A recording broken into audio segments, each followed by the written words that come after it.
Welcome to Edunovus practical session of Boyle's law. In this session, we will verify the Boyle's law and determine the atmospheric pressure using Quills tube apparatus. Before going to the experiment, let us get a clear picture about the Boyle's law and the Quills tube apparatus.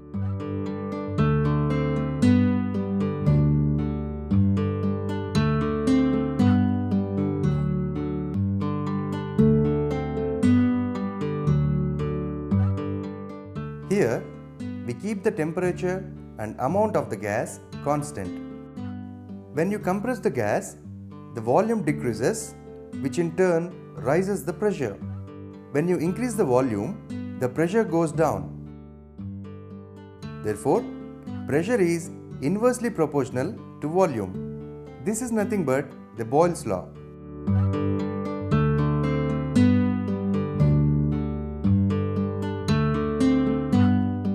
We take a glass tube of uniform cross section which has internal diameter of around 2 millimeters.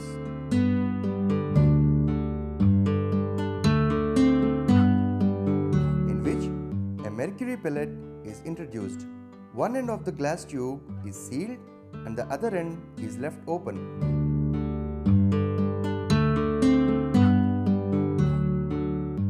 Such that some gas is enclosed in the glass tube under the mercury pellet. This tube is fixed to a scale and then clamped to a retard stand. This arrangement is known as the quill tube apparatus. Verification of Boyle's law using quill tube method. Apparatus: Quills tube apparatus, retard stand and meter scale. Well, let me take you through the step-by-step procedure to perform the experiment. First and foremost, we need to measure the atmospheric pressure using 14's barometer.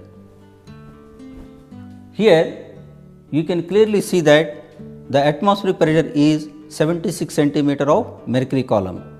Note this reading as capital H. Afterwards, take the quill tube and fix the quill tube to the scale in such a way that the quill tube is parallel to length of the scale. Here, the scale helps us to measure the air column in the quill tube.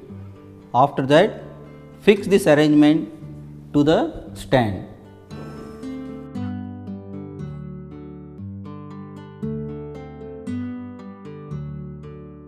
Here, the quill tube is fixed vertically in such a way that the open end of the quill tube facing upward. In this case, the pressure on the air column is equal to the sum of the atmospheric pressure and the pressure given by the length of the mercury pellet. Here, to obtain the pressure given by the mercury pellet, we need to find the vertical height of the mercury pellet. So, let us find the vertical height using a scale. Here, we can see that the lower end of the mercury pellet is at a height of 22.5 centimeters and the upper end of the mercury level is at a height of 39.2 centimeters. Note the lower end of the mercury level as H1 and the upper end of the mercury pellet as H2. Difference of this H1 and H2 gives us the vertical height of the mercury pellet. Note this reading as small h. After that, we need to measure the length of the air column in the quill tube. Here, we can see that the length of the air column in the quill tube is 5.5 centimeters. Note this length as L. After that, multiply the pressure and length of the air column and note this value in the observation table. Then, we fix the quill tube in tilted position. Here, the quill tube is fixed in such a way that the open end of the quill tube is facing upward. To measure the vertical height, we measure the vertical height of the lower end and the vertical height of the upper end using the scale. Here the lower end of the mercury pellet is at a height of 33.7 centimeters and the upper end of the mercury pellet is at a height of 44.7 centimeters. Here note the lower end position as H1 and the upper end position as H2 and take the difference of H1 and H2 and note this value as H. Then we need to measure the length of the air column in the quill tube. Here the length of the air column is 5.8 centimeters. Now change the position of the quill tube.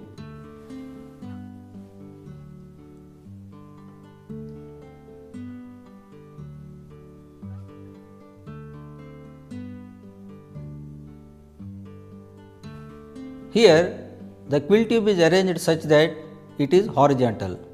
Now let us measure H1, H2 and L. Here H1 is 51.5 centimeters.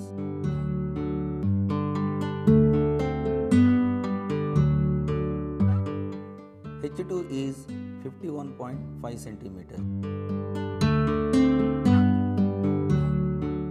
And length of air column is 6.9 centimeters. After that, we change the quill tube to some other position so that the open end of the quill tube facing downward.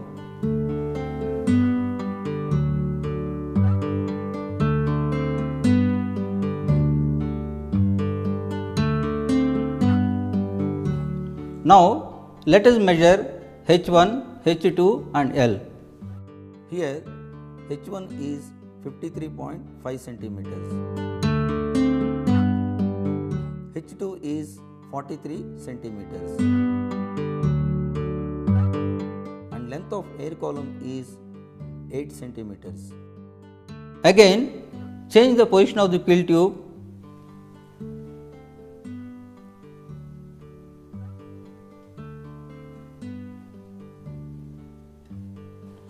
Here the quill tube is adjusted so that the open end of the quill tube is facing downward. Now let us measure H1, H2 and L. Here H1 is 44 centimeters.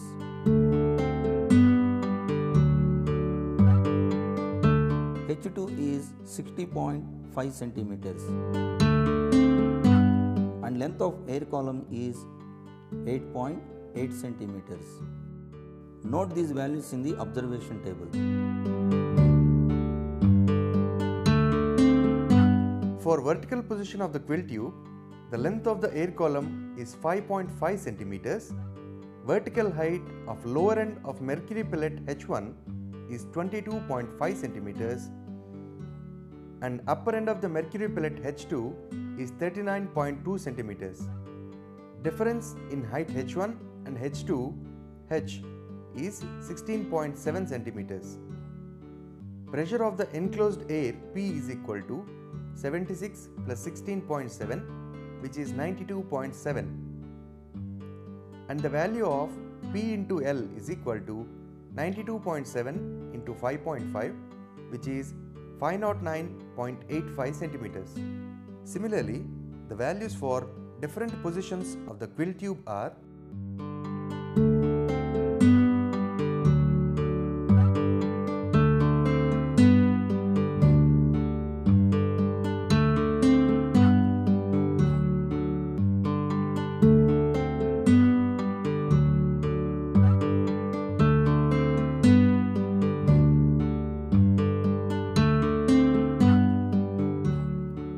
here.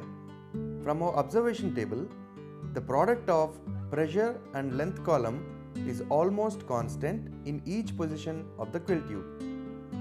This verifies the Boyle's law. Now, from our observations, the product of pressure and length of the air column remains almost constant for every position of the quill tube. This verifies the Boyle's law. After that, knowing the values of small h and L, we plot H versus 1 by L graph to determine the atmospheric pressure. Now we plot H versus 1 by L graph. By considering H on x-axis and 1 by L on y-axis, the scale on x-axis is 1 cm is equal to 10 cm and scale on y-axis is 1 cm is equal to 0.05 per centimeter. Here, the negative intercept of the x-axis gives the atmospheric pressure, which is 76 centimeters of the mercury. Now, we draw one more graph, that is P versus L graph, by considering P on x-axis and L on y-axis. The scale on x-axis is 1 centimeter is equal to 10 centimeter of mercury, and on y-axis 1 centimeter is equal to 1 centimeter. The graph comes out to be a rectangular hyperbola. This proves that P is inversely proportional to L. Hence, Boyle's law is verified. Precautions. The temperature should be kept constant throughout the experiment. Readings should be noted without any parallax error. The quill tube should have uniform cross section. For every change in the position of the quill tube, wait for some time and note down the readings. The closed glass tube should not be touched with the hand. Now you know how to verify the Boyle's law and determine the atmospheric pressure using Quill's tube apparatus. Thank you for watching this video.